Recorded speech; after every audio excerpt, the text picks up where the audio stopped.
Our liberties we prize, and our rights we will maintain. This is Iowa Civil Rights History Podcast, where we tell stories about the contribution Iowans and the state of Iowa has made to advance the civil rights movement. Past stories are being told, present actions will be highlighted, and preparation for the future will be discussed. Here is your host, Erick Nganyange. Welcome to the Iowa Civil Rights History Podcast. Today is another conversation on Alexander G. Clark, and my special guest is Kent Sissel. When it comes to Alexander G. Clark, possibly no one has done more to preserve his name, his history, and his legacy than Kent Sissel. In the late 70s, Kent made a decision to purchase Clark's home in order to save it from demolition from the city of Muscatine, Iowa. It is my great honor to have him on the show today to talk about Alexander G. Clark. So who is Alexander Clark, in your opinion? I think that the easiest way of describing Alexander Clark comes from Dr. Paul Finkelman, noted constitutional historian, who describes Alexander Clark as the most significant black man in the history of the United States that nobody knows. He was a philosopher. He was a philanthropist. He was an equal rights activist. He was an entrepreneur. And he didn't do things for glory. He did them because they needed to be done. Right here in Iowa. Right here in Iowa. The next part of that is that Alexander Clark occupied a unique position in this country and in society because he had political power, he had financial power, he had affiliation power. He knew so many people who were powerful people.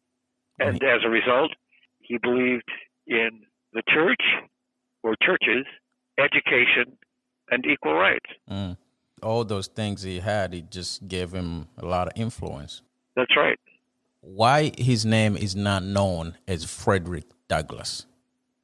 Well, I do know that Alexander Clark had a very good friend whose name was Frederick Douglass. They had been close friends for 50 years, and everybody knew Frederick Douglass. Few people knew Alexander G. Clark. Frederick Douglass was the colored orator of the East, and Alexander G. Clark was the colored orator of the West. Everybody believed everything happened in the East Coast, or on the East Coast. They didn't pay much attention to what was happening in the Midwest. I think that's part of it. Nobody could be as important as somebody from the East Coast. I also think one of the reasons we don't know much, or we've never known much about Alexander Clark, is that we ordinarily, societies or communities, create their own legacies, their own heroes.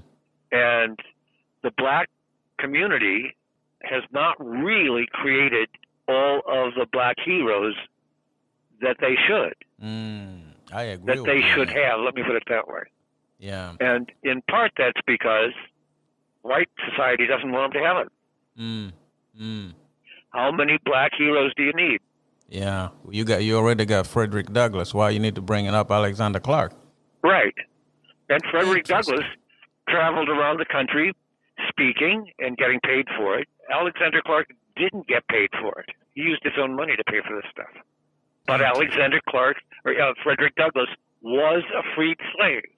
Alexander Clark was not. Well, yeah, because Alexander Clark never been a slave, was it? He was never a slave. He was born free. Correct. And his parents were born free. And his mother's parents were born free. Wow. His father's parents, mulatto and white. The other part of that is, in the Midwest, we don't cling a lot to history. We think we don't have any history. And the reality is, most of the people I know are all connected to the fight for independence. And we don't think about that. Let's dig a little bit in Alexander Clark's life. Okay. Then 1842, came to Muscatine. 1848, did he build the house or he bought the house? No, he bought the house. The house had been built in 1838 by a former president of the Muscatine Corporation.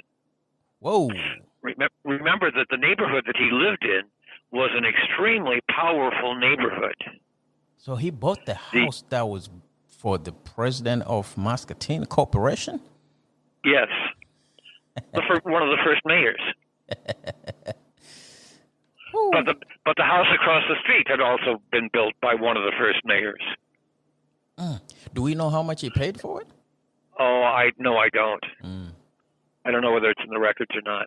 These are all pieces of information. If somebody had all the time in the world and could go track all this down, it would be fascinating to know. Yeah. So 20 rooms. If we were able to find his ledgers, if they survived the fire of '78, it probably would be in there. But we don't have that information. So from 1842 until 1848, what else was this guy doing in Muscatine beside the business? Well, I think when he first came to Muscatine, he had the produce shop, the dried produce. I know he had dried peaches because that's what the ad says in the newspaper. I don't know how long he operated that.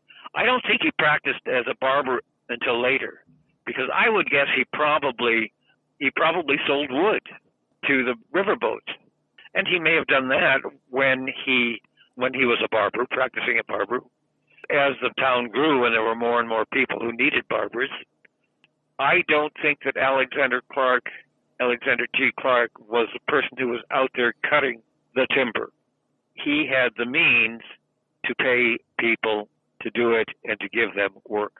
Wow. That would have made him important within the black community or the poor white community, as well as within the wealthier part of society, because he was an entrepreneur. Yeah, he was creating jobs.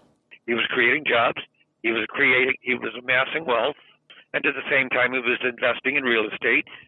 But as a barber, he held the best position you could possibly have in town, because he was on a daily basis interacting with all of the powerful men in the city. Was his barbershop right in his neighborhood?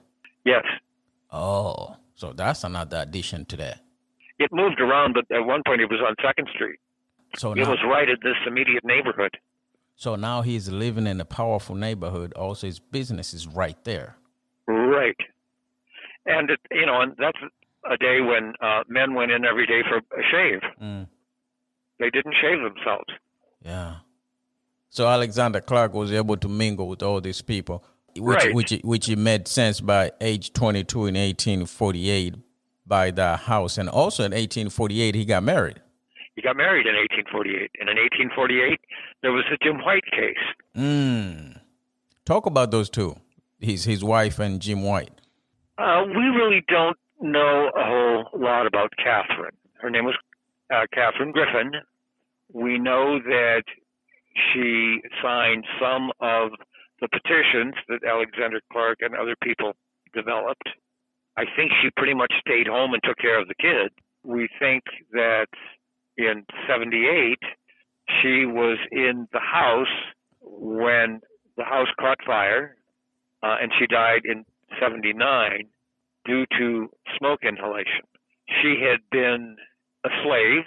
She worked for two sisters in Iowa City, and I think their last name was Shadle, but we have not done a whole lot of research on Catherine. Where did they meet? Did they meet in Iowa City or in Muscatine? No, they probably would have met in Iowa City because the early state government was in Iowa City. Oh, yeah, so I'm sure Alexander Clark was going there a lot. He was. Yeah. Inside Old Capitol, sometime when you're driving around, I know you just do this all the time, stop at Old Capitol and take a tour. There is, last time I was in there was a few years ago, but they have several panels dealing with Alexander Clark.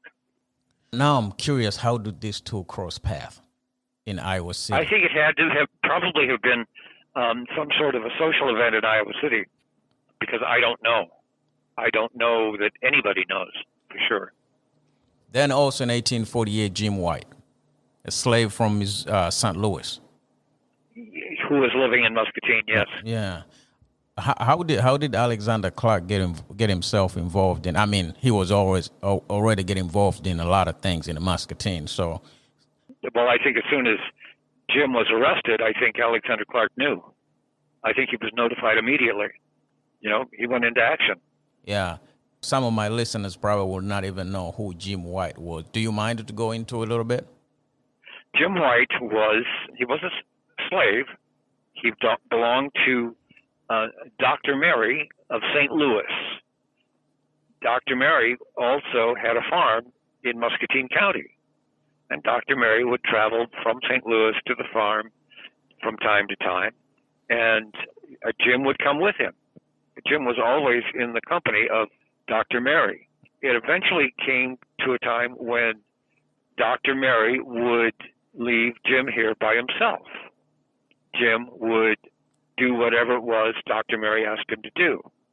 With the understanding, Dr. Mary knew this, that once a slave sets foot on Iowa territory, they are considered to be free. Mm. I don't know that Jim White had a problem with that. I don't know that Dr. Mary had a problem with that. At one point, Dr. Mary, I think in his older age, gave Jim to Dr. Mary's stepdaughter, Catherine. Jim eventually got a job at the American House Hotel on Mississippi Drive, was sort of making his own way. Catherine's husband had cancer, developed cancer, and he had been getting treatment in Paris. But at the same time, he knew he was not going to survive, and he was trying to get as much money put together for his wife as he could. It was Dr. Mary's son-in-law who made the complaint and filed the complaint against Jim White because he wanted to sell Jim White to raise additional funds for Catherine. Mm. The problem was Jim was considered to be free. Yeah. So they sent a slave catcher from St. Louis to Muscatine to grab him, kidnap Jim, and take him back to St. Louis. Well, most people weren't going to stand for that. Mm-hmm. So Alexander Clark hid Jim in the attic of his house. Which house it was, we don't know for sure. Mm. It could well have been the frame house that was on the corner of 3rd and Chestnut. But Alexander Clark owned other houses nearby. We just don't know where it was. Eventually, the court determined Jim White was free, and the person who was trying to kidnap Jim White was threatened with lawsuits, and he went back to St. Louis.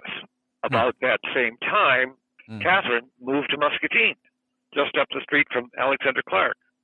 Oh, wow. She and Alexander Clark were good friends. Huh. Jim White stayed around. He went to the AME church. We know that Jim White continued to live here within the black community. This is oral history, but I cannot prove or disprove this. There is some speculation that Jim White married Rebecca Clark, Alexander Clark's oldest daughter. Oh, really? Because Rebecca died, according to this local history, Rebecca died in childbirth. There was a child, and in the Alexander Clark burial plot is buried a child named Mabel White. So that's suspected to be Rebecca's child. That would have been Rebecca's child. And Jim White. Huh. But, there is nothing written about this. Yeah. This is just something that's come down through the black community. No records. Yeah. Does it make sense? Yeah, it's another one of those. If you connect the dots, you could see that the preponderance of evidence would say, "Oh, good possibility." Yeah. Good possibility. But do we know for sure? We do not. And I trust your judgment when it comes to Alexander Clark, so I'll take that one. Now, you touched on Rebecca from 1849 to 1856. Alexander Clark is having kids. 5 in total. Only 3 survived to adulthood. Well, two of the children died very young, Ellen and John. Do we know how old they were when they died? They did not even make 2, 3, 4, 5, did they? No, I don't think so. I don't think so. I think they were just very early deaths. That information is available. I know it is. To the cemetery records. I have had those cemetery records. It's one of these problems where I loaned this to somebody who was supposed to return them. I didn't get my records back. So we know about Susan Clark a lot, and we know about Alexander Clark Jr. a lot. What do we know about Rebecca? Beside the G1? Not a great deal. Not a great deal. She probably attended the black school, but didn't go. I don't know that she went to high school. Why did Alexander Clark Jr. move to Oskaloosa? I can only surmise. I think it has to do with Buxton, Iowa. Okay. Are you familiar with Buxton? Yes. Okay. Buxton was a mixed-race utopian type community, and Oskaloosa was also a multiple-race community. Alexander Clark started his practice in Oskaloosa. I think he probably represented people from Buxton. Yeah. So he and his wife lived there. They did have children, but their children died young.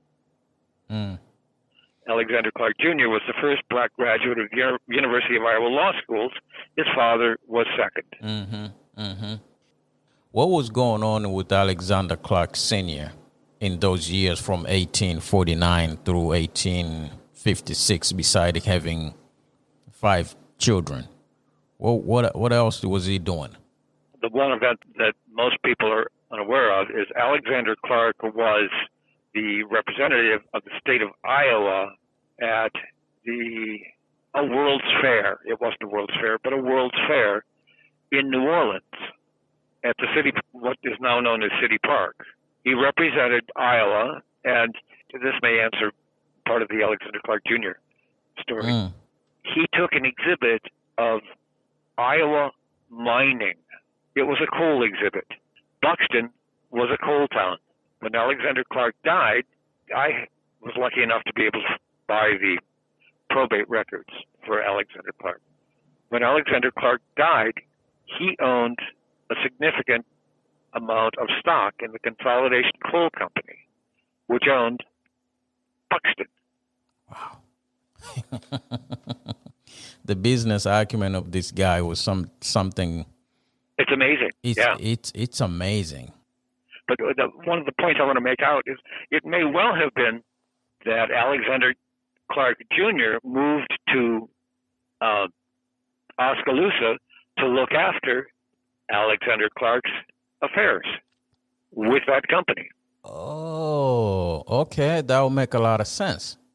Yeah, as well as a black audience for legal work.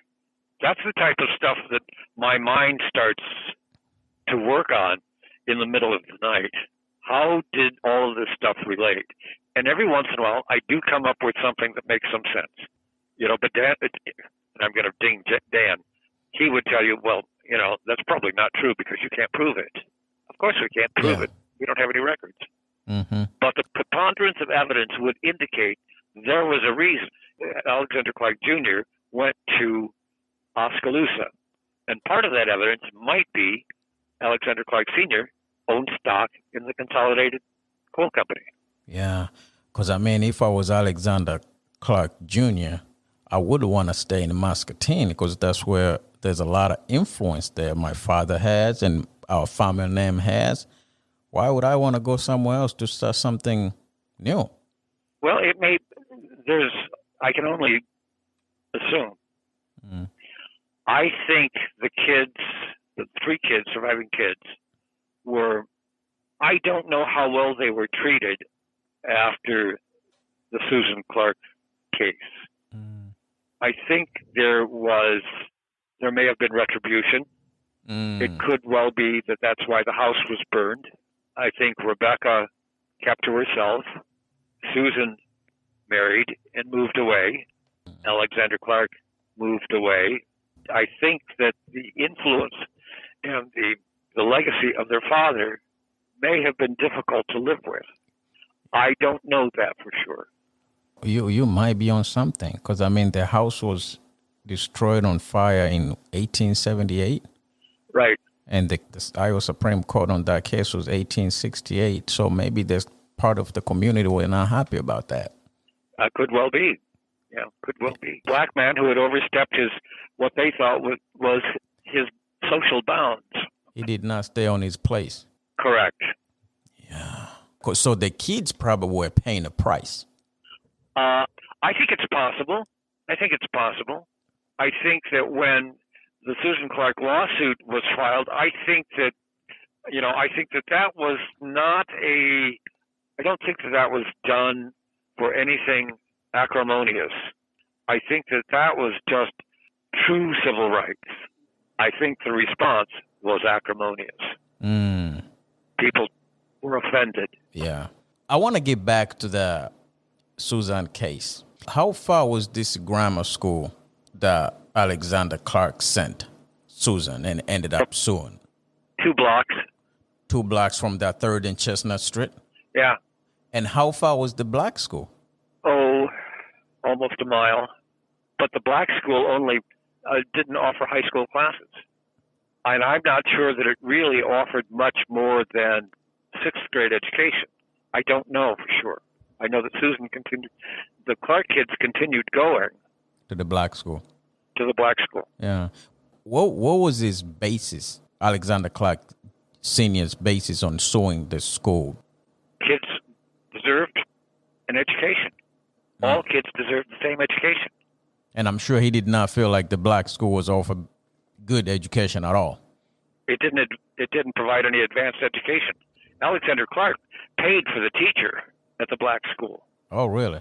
But he wanted his kids to be prepared better than that school could provide. There was only one teacher at the black school. There weren't that many black kids going to school. Now, this another question me and you we talked about a little bit last time when I was in the Muscatine, and I wonder why did he wait until 1867 to do it, and he did not do when Rebecca was going to school? I think he was a master of timing. Ooh, I like that.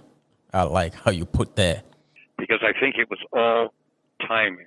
I think if he had done it earlier, he might not have had the support within the community that would lead to a positive outcome. But it seems very clear to me at the time when he filed the complaint against the school board, he had everything in place for success. And I think men of like minds agreed with him. And one of his neighbor was a judge, was it? Yeah, but he wasn't involved in the Susan Clark case. Joseph. Was that Joseph Williams? Joseph Williams was a Supreme Court justice. Because I'm thinking in the back of my mind if there's possibility Alexander Clark kind of asked for legal advice. I don't know how long Judge Williams lived across the street from Alexander Clark, because we think that he rented that house. But it's obvious that Alexander Clark knew him. You know, I can just see these guys meeting someplace, maybe at the church, the Congregational Church, and having discussions once in a while about the civil rights, or should black kids be able to attend public school. I can see that happening. And I'm sure at that time Alexander Clark was paying taxes at his Muscatine, so of course he was. He probably felt like my kids can get a better education. He was paying taxes on a lot of real estate. I don't think his paying taxes to the city of Muscatine for education while he's supporting the black school, I don't think that was the issue. I think it was a matter of forcing the equal rights issue. All children are created equal under the law. Yeah. Then he got involved with black soldiers and organized all that stuff. Talk about that a little bit. That was earlier. the Civil War. Yeah. But yeah, he petitioned the governor to be able to form an Iowa infantry of colored men. He was turned down at first, but then later it was approved. So he did it.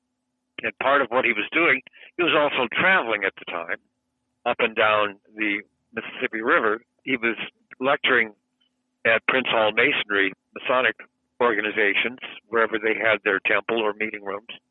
And I think he was encouraging black men to join his unit to fight in the Civil War, because the only thing they had to do was put one foot in the state of Iowa, and they were free.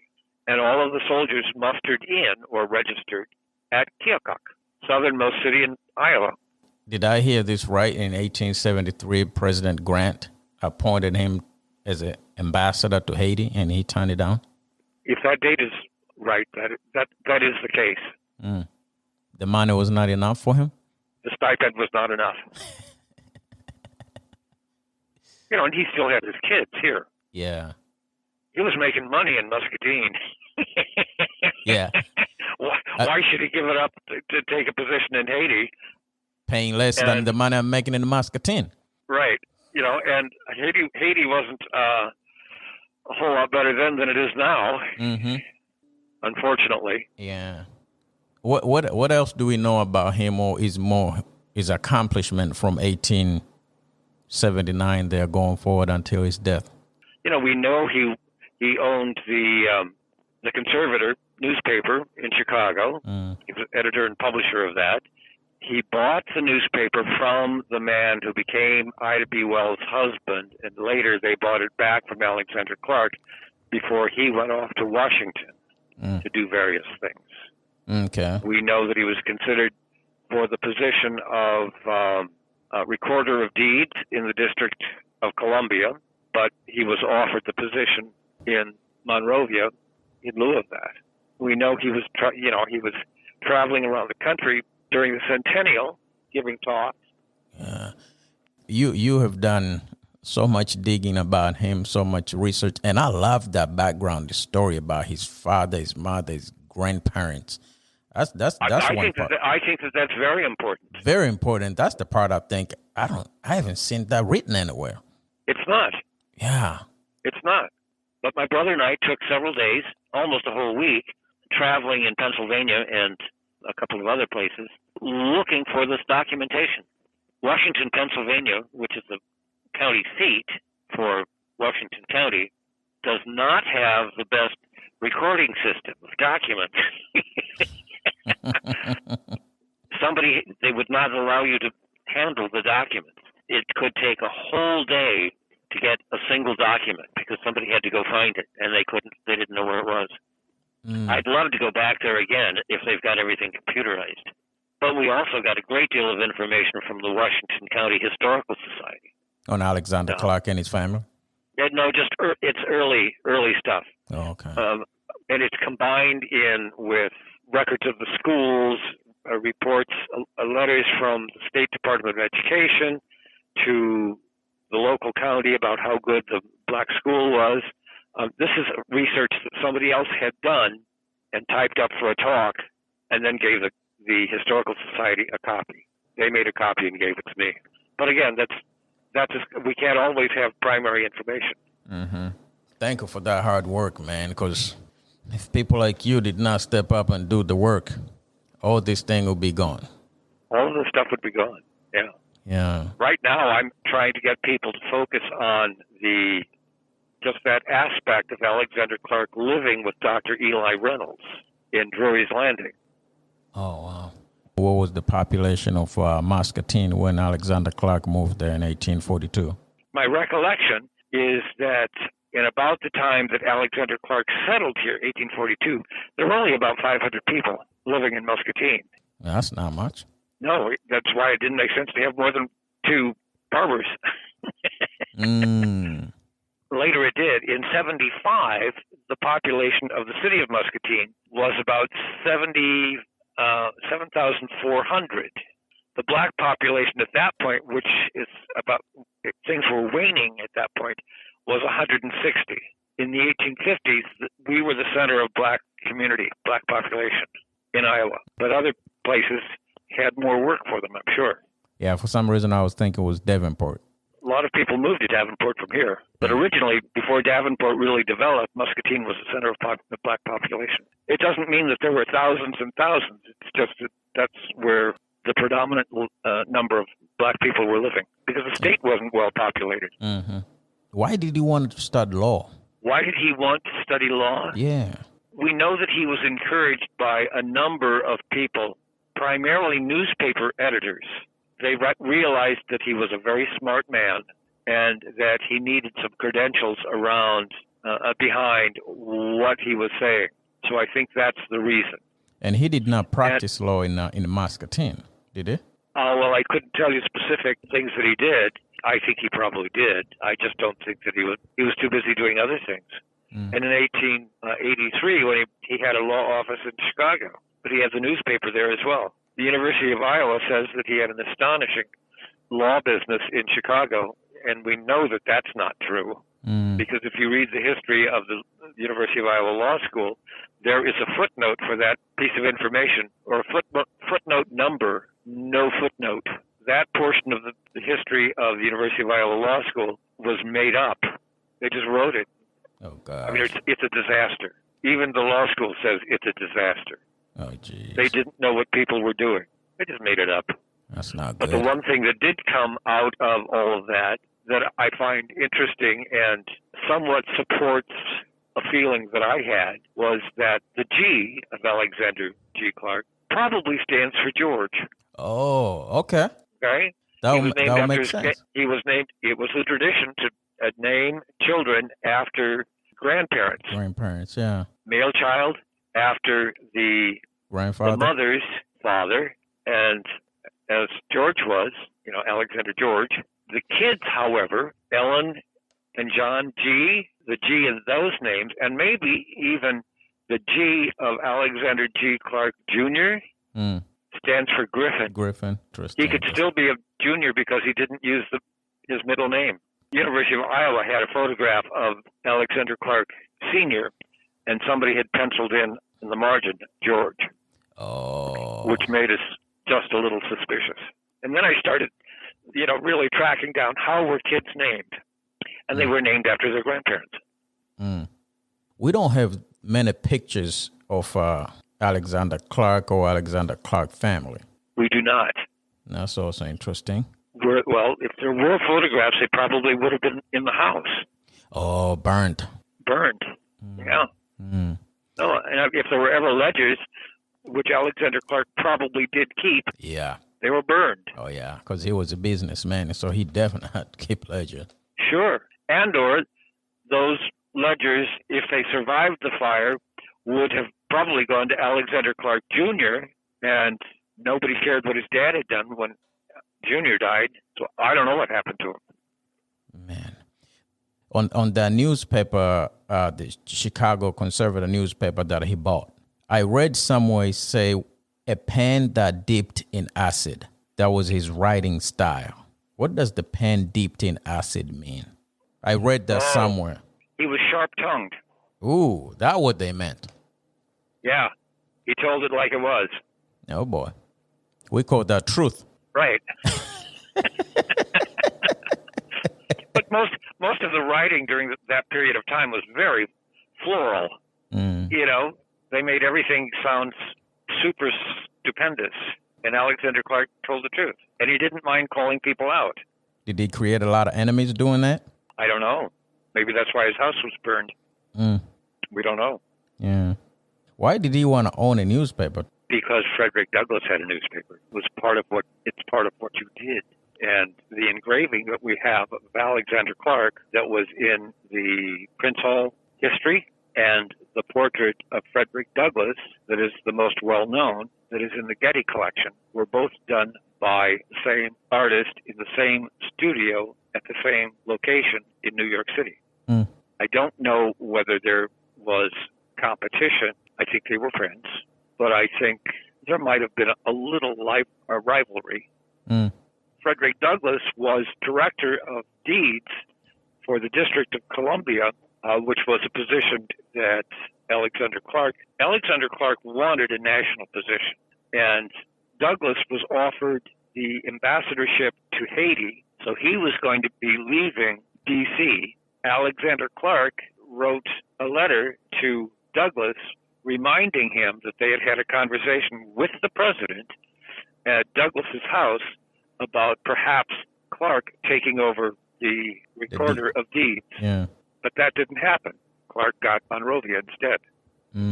So I think there was a bit of competition going on. Friendly competition.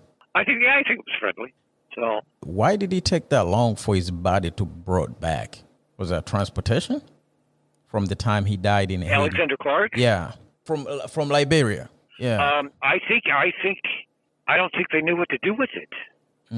I've been told there was a huge marker placed in one of the squares in Monrovia, and I'm assuming he was going to be buried there, and maybe was buried there, but then put in a lead casket and shipped back here. It took a while to ship things. Yeah. Then they had to get it from the East Coast or wherever it landed to Iowa by train. Actually, to be honest about it, I don't know how long it took, but I've always just assumed it was a pain in the rear end. Yeah. And now he's laid in Greenwood Cemetery there in Muscatine. Yes. Yeah. Yes. What do you want to see happen to that house? I think the house should be institutionalized. I think it needs to be used. It needs to have a significant purpose related to Black history. I do not think it should be an apartment house. I think that is the worst thing that can happen to it. I have done that with this house because I didn't have any choice. But it needs to have a significant function. Like turn it to a museum, maybe? That's entirely possible. It could become operating offices for a nonprofit. I don't know. That's why we need to have a summit and talk about what people who are interested in Alexander Clark and the house want to do with it. Yeah. I'm open. I just know that I need to be out of here. Unfortunately, I'm going to have to be purchased out. I'm not wealthy enough to be able to give it, but it can be done in a number of ways of doing that. It needs to be institutionalized, and I would hope for Black history. Okay. That would be something for all of us to think about, and we just need to put our money together and make it happen. Right. If you could go back and sit down with Alexander Clark, what would the conversation will be between you and him? What was in your mind?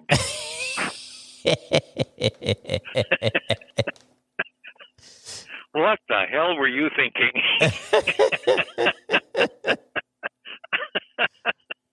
Whoa, man. I like that one. That's interesting. I honestly think that he did a great deal.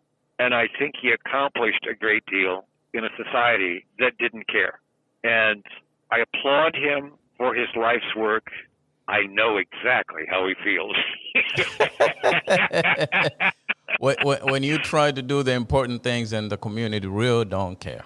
They don't care. You know, they've got their own lives to live. Talking about that, what do you want your legacy to be, Kent? I don't intend to do it. I don't. I did what I did because it's what my ancestors did. I'm a product of that legacy. I'm doing the same thing my ancestors did. And I remember my mother's mother, my grandmother, who lived in Burlington. She was from across the way in Illinois. She was essentially, I think, one of the kindest people I've ever known. And she took care of everybody and emphasized to all of her kids and her grandkids the necessity of being understanding and kind.